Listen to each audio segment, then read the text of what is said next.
नमस्कार, महाभारत देख रहे हैं आप। मैं हूं आपके साथ अनामिका पांडे। महाभारत में आज बात करेंगे उस महाभारत की जो मुजफ्फरनगर से शुरू हुई है, लेकिन अब अलग अलग जगहों पर उस फैसले पर महाभारत जारी है। दरअसल उत्तर प्रदेश सरकार ने एक फैसला क्या लिया, उस पर उत्तराखंड से लेकर मध्य प्रदेश तक अमल होने लगा है।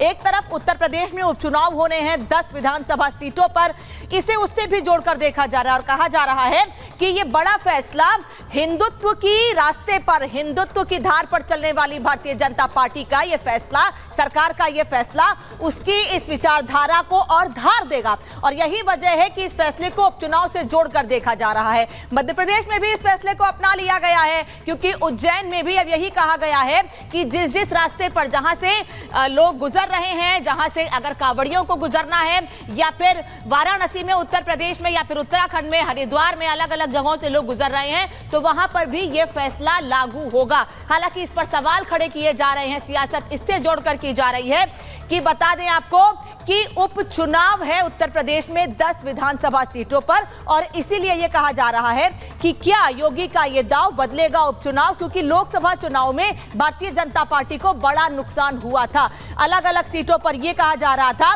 कि हिंदुओं को जातियों में बांटकर देखने वाली पार्टियों ने इसका फायदा उठाया, हिंदुओं को जातियों में बांट दिया, और इसी का नुकसान भारतीय जनता पार्टी को हुआ था। लेकिन अब उन्हीं हिंदुओं को इंटैक्ट करने के लिए, एकजुट करने के लिए यह बड़ा फैसला लिया गया है। तो आज सवाल यह है महाभारत में कि क्या यह फैसला हिंदुओं को एकजुट करेगा, और जो 10 सीटों पर उपचुनाव होने हैं उनमें से 5 सीटें ऐसी हैं जो इसी रास्ते पर पड़ती हैं, तो क्या उसका असर पड़ेगा? जातिवादी राजनीति करने वाले लोगों को क्या बड़ा जवाब मिलेगा इस बार? आज इस पर महाभारत होगी। हालांकि मध्य प्रदेश में इस बात का खंडन किया जा रहा है कि उज्जैन में ऐसे कोई फैसला जो कि उत्तर प्रदेश में लागू किया गया है, ऐसा कोई फैसला उज्जैन में लिया गया है। लेकिन मध्य प्रदेश में लिया गया हो, नहीं लिया गया हो, थोड़ी देर में हम आपको साफ कर देंगे। लेकिन इस पर जो सियासत हो रही है और उत्तर प्रदेश के उपचुनाव की तस्वीर बदल देगा ये फैसला, आज इस पर हम बात करेंगे। उससे पहले सुनिए कि लोग क्या कह रहे हैं उत्तर प्रदेश सरकार के इस फैसले पर। सही बात है, उन्होंने कहा है जो कि दुकानों पे अपना नाम वगैरह लिखना है, वो कांवड़ियों के लिए अच्छा है कि वो उनको पता चलेगा कि ये अपने हम इतनी दूर से कांवड़ लेके जाए, अगर हमें कुछ खंडित होती है तो हमें प्रॉब्लम होती है, या हमारे धर्म के, तो जो धामी सरकार ने वो फैसला किया वो बहुत अच्छा है। हकीकत सामने आनी चाहिए। अगर मेरा नाम जैसे हूँ मैं, गोत तो अपना होना ही चाहिए सामने। अगर मैं सामने कुछ और बता रहा हूँ, अंदर हो रहा हो, तो गलत बात है ना। फेस क्यों लुका के क्यों रखते हैं? जो है वो सामने रखे ना। जो योगी जी ने कर दिया वो सही किया है, उसने गलत तो किया ही नहीं है। बढ़िया बात है, क्यों बीच में कोई शरारती तत्व होता है वो बीच में आ जाता। हमने इतनी दूर से अपने कर्म से लेके जानी है, खंडित हो जाए तो हमारा तो कोई फायदा नहीं है। सही फैसला जी, ऐसा होना जो है हाँ होना चाहिए, ऐसा होना चाहिए। हाँ जी होना। नहीं, अगर ढाबा चलाना है हमें कोई दिक्कत नहीं है, ढाबा चलाओ, पर हकीकत तो बताओ आपका नाम क्या है। वालों के बाहर लिखा हुआ है कि चौहान जी हैं या मोहम्मद जी हैं, ये आपको तय करना है। सही है फैसला? बिल्कुल सही, बिल्कुल सही फैसला। हाँ, वो मुस्लिम लिखो, जो हिंदू है वो हिंदू लिखो, इसमें कोई डाउट की बात नहीं है जी। पहले मुस्लिम लोग नाम छिपा करके हिंदू लिख लेते थे। हाँ, पहले ऐसा करते थे, जो मुस्लिम थे वो हिंदू बता देते थे, ऐसा पहले करते थे। बढ़िया फैसला है अब। बढ़िया फैसला। हाँ जी, हाँ जी, सही किया योगी जी ने। सही किया एकदम योगी जी, बढ़िया। भगवान की जय।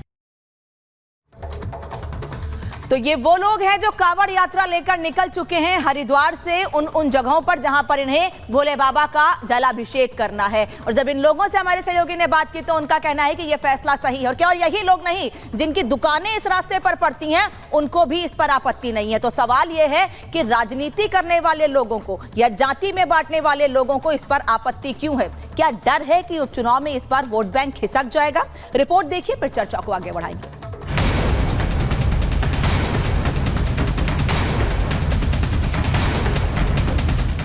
उत्तर प्रदेश में उपचुनाव की तारीखों का काउंटडाउन चल रहा है। इस बीच योगी ने ऐसा मास्टर स्ट्रोक मार दिया है जिससे विपक्ष चारों खाने चित होता दिख रहा है।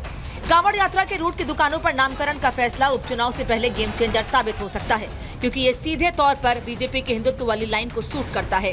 जब रामदेव को अपनी पहचान बताने में कोई दिक्कत नहीं है तो रहमान को क्यों दिक्कत होनी चाहिए? तो अपने नाम पर तो सबको गौरव होता है, तो नाम छिपाने की कोई जरूरत नहीं है। योगी सरकार ने जो आदेश दिया है वो जायज है।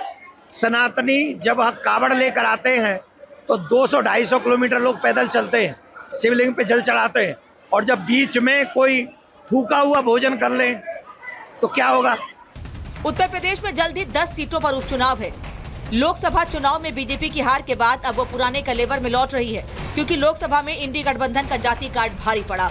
ऐसे में दलित और पिछड़ा वोट बैंक को फिर बीजेपी अपने साथ जोड़ना चाहती है। कांवड़ियों में इनकी संख्या भी ज्यादा होती है।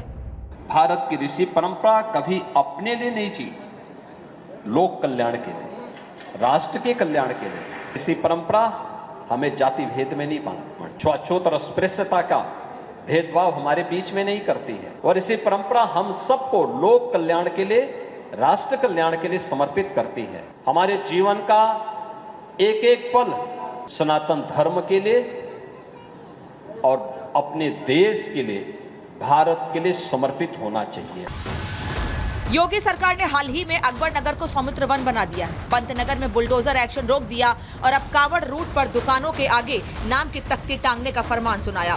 वैसे इसकी जरूरत क्यों थी, इसे समझने के लिए रिपब्लिक भारत सड़क पर उतरा तो देखा मुजफ्फरनगर में बाईपास पर 5 स्टार कैंटीन अब मोहम्मद हादी टी स्टॉल हो गया है।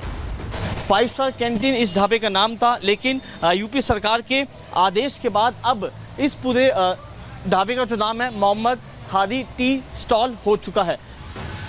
कई लोग नाम बदलकर या पहचान छिपाकर दुकानें चलाते थे, या फिर दुकानों ढाबों के नाम से क्लैरिटी नहीं मिलती थी, क्योंकि जो पहले तिरंगा टी स्टॉल था वो अब अफान भाई की दुकान बन गया है। पहले क्या नाम था इस टी? तिरंगा टी स्टॉल। अच्छा, अब क्या हो गया है? नाम तो वही है अभी, पर हमने वो अधिकारियों ने कहा अपने नाम लिखवाओ तो हमने अपने नाम लिखवा दिए। क्या नाम लिखवाया आपने?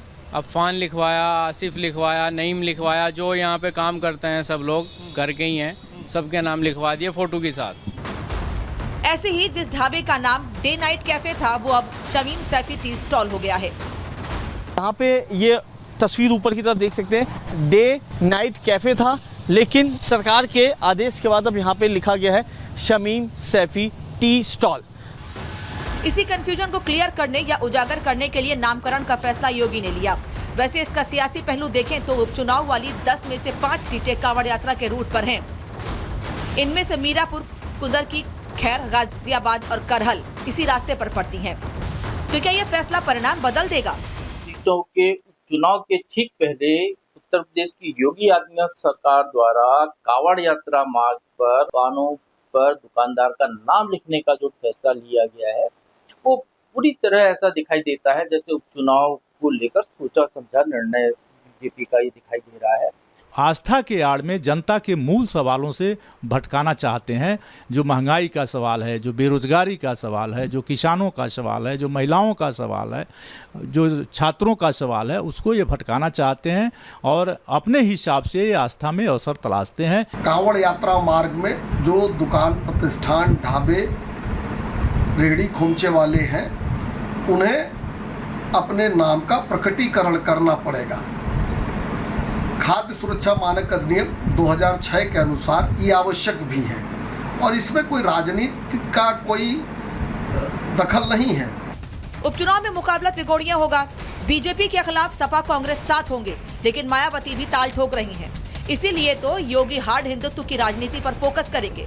मुस्लिम, दलित और पिछड़े वोटर्स का विपक्ष में बंटवारा हो सकता है, जिसका सीधा फायदा क्या बीजेपी को होगा, यानी कांवड़ियों की आस्था के लिए हुआ ये फैसला क्या उपचुनाव में बीजेपी की बम बम कर देगा?